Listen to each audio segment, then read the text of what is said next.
একটা জিনিস যে এমন হলো আল্লাহ বিশ্বাস করে, আল্লাহ যে বিশ্বাস করে আল্লাহরে কি হিসাবে বিশ্বাস করে?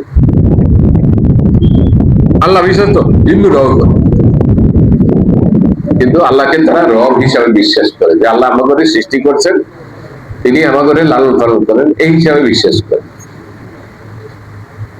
কিন্তু আল্লাহ যে আমাদেরকে লালন পালন করার পরে আল্লাহর কিছু পাওনা আছে না হোক, যেই বাপ মাই ছোট কালে আমাদের জন্ম দিয়া মায়ের পেটে ধারণ করিয়া বাহে মাথার গাম পায়ে ফেলাইয়া আমাদের মানুষ করছে, তারপরে লেখাপড়া করাইছে, এরপরে আমাগুলো গিয়া আলাদা ঘর বাড়ি পর্যন্ত করাই দিছে, বিয়া শাদী তো করাইছে, এরপরে আবার এই পোলাপাইন থাকবো কই, এই জন্য তাদের জন্য জীবদ্দশায় বাড়ি ঘর করে দিছে।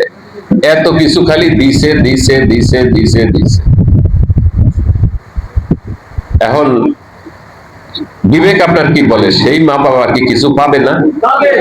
পাবে। বিবেক বলে পাবে। এখন সন্তানের যদি জিজ্ঞাসা করে এই বেটায় তোর কি হয়, বাপ এইটা কি, মা তোর জন্ম দিছে কারা, এরা লালন পালন করছে কারা, এরা তারপর দুঃখ হয়েছে কারা, এরা ওই শিক্ষা দীক্ষা দিছে কারা, এরা বিয়ার করে দিছে কে, দিছে বাপ মায়, বয়টা দিছে কে, বাপ মায়, এই বাড়ি ঘর করে দিছে কে, বাপ মায়, সব ঠিক আছে না? স্বীকার করে তো সে স্বীকার করে যে সবকিছু কি আছে, ঠিক আছে, সবকিছু আল্লাহ করেছেন। কিন্তু এখন তো প্রশ্ন আসে, তাইলে এই মায়ের লোকে তোমার কি কি করা উচিত? সমস্যা তো এই জায়গায়। বাইরে তো বাপ বলিয়া স্বীকার করতে কোনো অসুবিধা নাই, মায়ের মা বলিয়া স্বীকার করতে কোনো অসুবিধা নাই, পয়সা লাগে, পয়সা লাগে না, এটি করতে পয়সা লাগে না। কিন্তু যখনই বাপ মায়ের খেদমতের প্রশ্ন আসে তখনই তো মোরামুরিটা বাঁচে। আমাদেরও মোরামুরি বাঁচে করতে নেই। আমি যদি জিজ্ঞাই এই দুনিয়ার সব মানুষ সৃষ্টি করছে কে? আল্লাহ করছে। লাভে পালছেন কে? আল্লাহ। স্বাস্থ্য দিছে কে? আল্লাহ।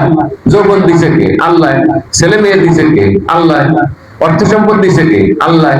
সম্মান মর্যাদা দিছে কে? আল্লাহ। তাইলে এবার এত কিছু যখন আল্লাহ দিছে, তাইলে সেজদাটা আল্লাহরে দাও, পায় না, এটা তো মাজারে দিতে। দেখছেন খবরটা কি? এটা দিতে দেবতার পায়, এটা দিতে হবে মাজারে, এটা দিতে হবে পীরের পায়, যেখানে সেখানে। কিরে বেটা, তোরে যখন জন্ম দিছে, তোরে যখন লালন করছে, তখন কি আল্লাহ একলা করছে না দোকলা, দুই তিন জনে মিলিয়ে করছে? একটা যেহেতু করছে, সুতরাং করছে যেটা তো একলাই পাইব। তুই আবার আরেকজনের এই লগে লইয়া দিস, সেরেক খরচ কি? এবার সেরেক বুঝছেন? সেরেক বুঝছেন তো? এটাই হলো সেরেক। যেহেতু সবকিছু দিছে আল্লাহ, এই জন্য আমার রুকু পাবে আল্লাহ, আমার সেজদা পাবে আল্লাহ, আমি রোজা রাখবো আল্লাহর জন্য। কেমন হিন্দুরাও তো রোজা রাখে না, বাপ্পায় মনে গেলে এরপরে 3 দিন না 4 দিন পর্যন্ত আল্লাহ সাল্লাহ দুধ আর খেলা খায়, রোজা রাখে, এটা তালার লেগে রাখে। তাহলে কোরবানি করবেন কার জন্য? আল্লাহর জন্য। কিন্তু আমরা কোরবানি করি, জিজ্ঞেস ভাই কি কোরবানির অর্থনৈতিক সংকটে আছি, এরপরে কি চিন্তা করছেন? মাইয়া বিয়া দিলাম, পোলা বিয়া করাইলাম, এখন জামাই আইব, পোলাই নেই বা কি কইব, এই জন্য গরুরও একটা দিছি, ছাগলও একটা দিচ্ছি। এখন এই বেটায় কোরবানি দিছে তার লেগিয়া, মেয়ের লেগিয়া, জামাই লেগিয়া, বউ লেগিয়া, পোলাই লেগে। কোরবানিটা করা উচিত ছিল কার? আল্লাহর জন্য। যেখানে সে অন্যের জন্য করছে, তখন এটা কি হয়ে গেছে? শিরক হয়ে গেছে। শিরকটা বুঝছেন? এটা হলো শিরক। এখন আমরা যখন 6টা জিনিস বিশ্বাস করব, আল্লাহ বিশ্বাস করব, ফেরেশতা বিশ্বাস করব। আল্লাহ দেখা যায় না, ফেরেশতাও দেখা যায়, তকদির বিশ্বাস করব। কেমন? এই যে আমি এবার এমপি হইতে পারি নাই, এত ভোট দিচ্ছেন আপনারা, এরপরে হইতে নেই, যদিও চোরে চুরি করে লিখছে, এটাও তো আল্লাহর একটা বিধান। আল্লাহ জানতেন নাকি? চুরির পরে জানছেন? আগেই তো জানতেন, আল্লাহ আগেই জানতেন। এই তকদিরটা কি করতে হবে? বিশ্বাস। কত মানুষ দেখলে দিনের মধ্যে কেমন, আমি সব সহ্য করতে পারি, আফসোস সহ্য করতে পারি। হুজুর এবার তো চেষ্টা করছিলাম, আল্লাহর কাছে দোয়া করছিলাম, আল্লাহ দোয়া কবুল করেন না। আরে মিয়া, দোয়া করে যে সব করছেন, এই যে আল্লাহ কবুল করে না, এই কথা গুলো তো এই সব তো ভালো কথা, এবারে বাকি সবও গেছে কি আল্লাহ কবুল করেন না? তো কবুল করছে।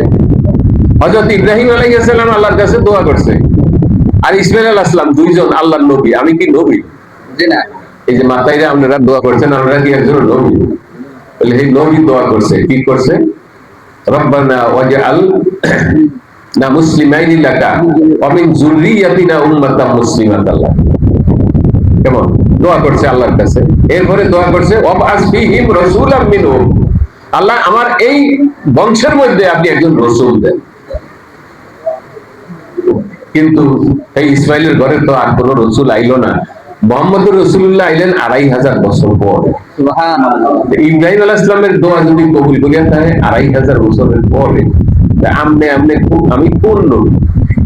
আমাগোটা এই হ্যাঁ ওই যে বললাম 1 সপ্তাহ 2 সপ্তাহ আগে হের মধ্যে কবুল হয়েছে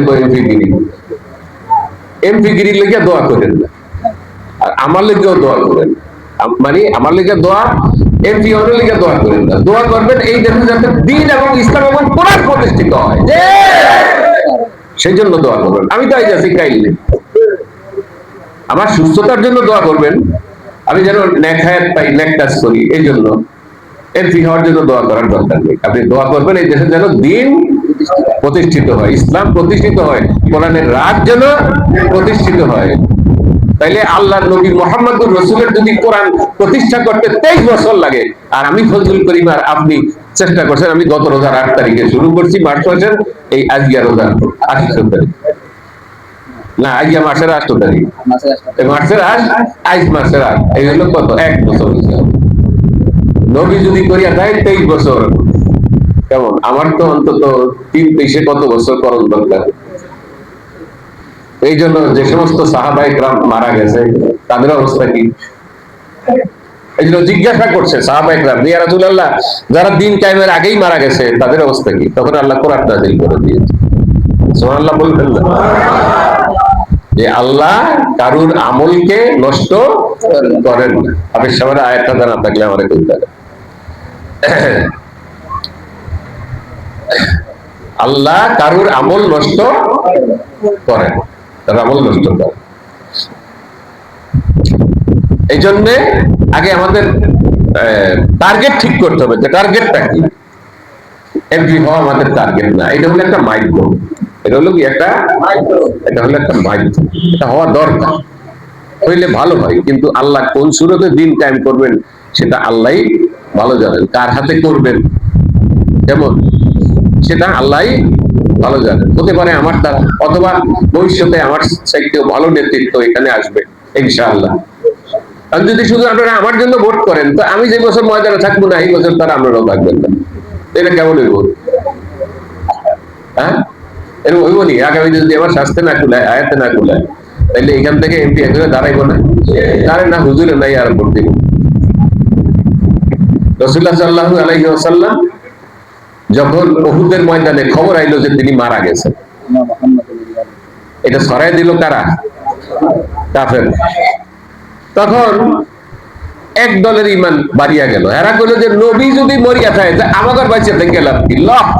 কাফের মারিয়া হের করব। তাদের ঈমান কি? ফাজাদাতুম ঈমান, ঈমান বাড়িয়া গেল।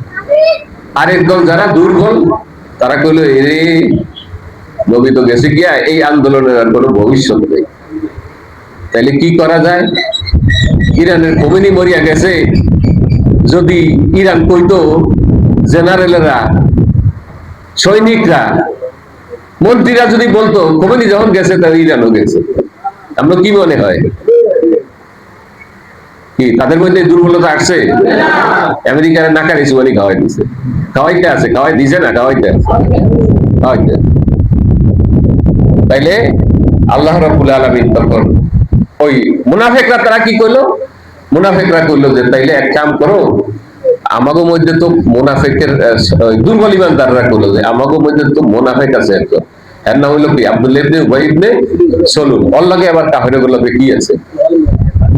ধরো এর নামাজ পড়ে রাসূলের বিচি কি কর? আমাকে ভোটের সময় দেখছেন না অনেকের মাথায় টুপি গা দিয়া দিছে, টুপিটাই দেখিয়া বুঝা যায় এটা অন্যায়। টুপি দেখে বুঝা যায় না? বুঝা যায়। আগের যুগে বিয়ে বাড়িতে যাইতো, আমাকে তো এই সময় জুতা ছিল খরম আর স্যান্ডেল, আর আসিল কি, আর আসিল সুপারি গাছের খোল আসিল না, এই মানুষ নাকি কথায় জবাব দেন সব বন্ধু নতুন প্রজন্মের মানুষ। এই জন্য কোন বিয়া বাড়িতে গেলে একজনের তিনি জুতা লইয়া যায়, এখন জুতায় কারোর ঠোস পরে তেজও পড়তো কা, হ্যাঁ এই জুতা তার না, তার মাপেন না, এই জন্য তার জুতা কি করতো ঠোস পড়তো, আর জুতা হাতে ঘুরে লইয়া যেত। এই জন্য কোন বাড়িতে মেহমান যায় আগে কিন্তু এর হিসাটা ল, লান্ডালে বলতে জুতাটা ল, জুতা সহি আর কি। আল্লাহুম্মা আমিন। ইয়া রাব্বি লাকাল হামদু কামা ইয়ানবাগি লিজালালি ওয়াজহিকা ওয়া আযীমি সুলতানিক। আলহামদুলিল্লাহ হামদান কাসীরান তাইয়িবান মুবারাকান ফীহি। আল্লাহুম্মা সাল্লি আলা সাইয়্যিদিনা মুহাম্মাদিন নাবিয়্যিল উম্মিয়্যি ওয়া আলা আলিহি ওয়া সাহবিহি ওয়া বারিক ওয়া সাল্লিম। রব্বানা যালামনা আনফুসানা ওয়া ইন লাম তাগফির লানা ওয়া তারহামনা লানাকুনান্না মিনাল খাসিরিন। লা ইলাহা ইল্লা আনতা সুবহানাকা ইন্নী কুনতু মিনাজ জালিমিন। আয় আল্লাহ, রোজা রেখে আপনার শাহী দরবারে হাত তুলেছি, আমরা কিছু গুনাহগার বান্দা। এমন কোন গুনাহ নাই যা আমরা করি নাই জীবনে, কিন্তু আমাদের মাপ চাওয়ার একটাই দরবার, সে হলেন আপনি। আল্লাহ রহম করম করে আমাদের জীবনের সব গুনাহ খাতা মাফ করে দেন। আল্লাহ আমাদের পরিবার পরিজন যারা দেশে আছে, যারা বিদেশে আছে, বিদেশ থেকে পোস্টাল ওয়ার্ডারে যেই ভাইরা ভোট দিয়েছেন সেখানে আমি পেয়েছিলাম 2200 উপরে ভোট, আর আমার প্রতিপক্ষ পেয়েছিল মাত্র 900 ভোট। আল্লাহ সেই বিদেশি ভাইরা আমাদের জন্য যে শুভকামনা রেখেছেন, সহযোগিতা করেছেন, তারা আমাদের এই সন্তান, কারোর ভাই, কারোর ছেলে, কারোর ভাগনা ভাতিজা, আমাদের আত্মীয় স্বজন দেশে বিদেশে যারা আছে, দূরে বা কাছে, আল্লাহ সবাইকে আপনি মাফ করে দেন।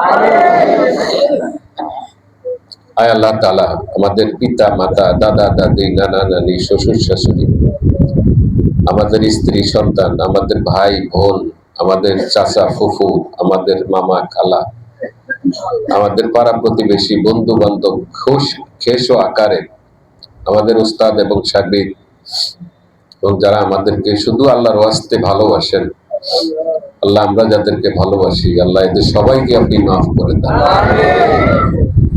আল্লাহ বিশেষত যারা কবরে চলে গেছে, আল্লাহ এই নির্বাচন নয় শুধু জামাত ইসলামের প্রতিষ্ঠা লগ্ন থেকে এই পর্যন্ত, ছাত্র শিবিরের প্রতিষ্ঠা লগ্ন থেকে এই পর্যন্ত, এবং তার আগের সংগঠন ইসলামী ছাত্র সংঘ, শহীদ আব্দুল মালিক ভাই প্রথম শহীদ থেকে যে শত শত তরুণ নিজেদের জীবন এই মাটিতে বিলিয়ে দিয়েছে, তাদের রক্ত, জামাত কর্মী ইতিমধ্যেও মারা গেছে, কালকেও খবর পেলাম কোথায় একজনকে পিটিয়ে মেরে ফেলেছে। আয় আল্লাহ সকলকে আপনি শহীদ হিসাবে কবুল করেন। আল্লাহ আমাদের এই তরুণ প্রজন্মকে আগামী দিনে আমাদের স্থলাভিষিক্ত হয়ে আপনার কালেমার ঝান্ডা, আপনার কোরআনের ঝান্ডা তারা উত্তোলন করতে পারে এবং এই জমিতে পথ করে উড়াতে পারে, সেই তৌফিক আপনি তাদেরকে দান করুন। আল্লাহ আমাদের ভাইরা অনেকেই সাধারণ জীবনের মানুষ, আমার মতো দরিদ্র মানুষ, তাদের কোনো অর্থবিত্ত নাই, কিন্তু তাদের একটা বড় হৃদয় আছে, তাদের একটা বড় মন আছে, এবং আল্লাহ আপনার প্রতি তাদের গভীর ভালোবাসা আছে, কোরআনের প্রতি ভালোবাসা আছে। তারা চায় দেশে কোরআন প্রতিষ্ঠার মাধ্যমে ন্যায় এবং ইনসাফ প্রতিষ্ঠা হোক। আল্লাহ অন্তত আমাদের জীবদ্দশায় আপনি আমাদেরকে এই অবস্থাটা যদি দেখে নিতেন, তাইলে আমাদের চক্ষু শীতল হতো। আল্লাহ আমাদের এই মনের আকুতি আপনি কবুল করেন। আল্লাহ যারা যে খাটাখাটনি করছে, ঈমানের এবং ইসলাম এবং কোরআনের পথে অত্যাচারিত হয়েছে, জুলুম হয়েছে, কারোর হাত ভেঙেছে, কারোর পাঁজর ভেঙেছে, কারোর চোখে আঘাত পেয়েছে, আমাদের ভাইরা জেল খেটেছে, এখনো আজকে আমাদের উপজেলা আমির আসতে পারেন নাই, জেলখানায় গিয়েছেন আব্দুল হালিম ভাইকে দেখার জন্য। তো আল্লাহ সবাইকে আপনি এর যাজা এবং এর পুরস্কার দুনিয়া এবং আখিরাতে আপনি দান করেন। আল্লাহ আমাদের মধ্যে যারা অভাবী, অভাব দূর করে দেন। আল্লাহ যারা অসুস্থ, সুস্থ করে দেন। আল্লাহ যারা ঋণগ্রস্ত, ঋণ পরিশোধের ব্যবস্থা করে দেন। আল্লাহ পারিবারিক অশান্তি আপনি দূর করে দেন। আর যারা অসচ্ছল তাদেরকে আপনি সচ্ছলতা দান করে দেন। সুবহান রাব্বিকা রাব্বিল ইজ্জাতি আম্মা ইয়াসিফুন ওয়া সালামুন আলাল মুরসালিন ওয়ালহামদুলিল্লাহি রাব্বিল আলামিন।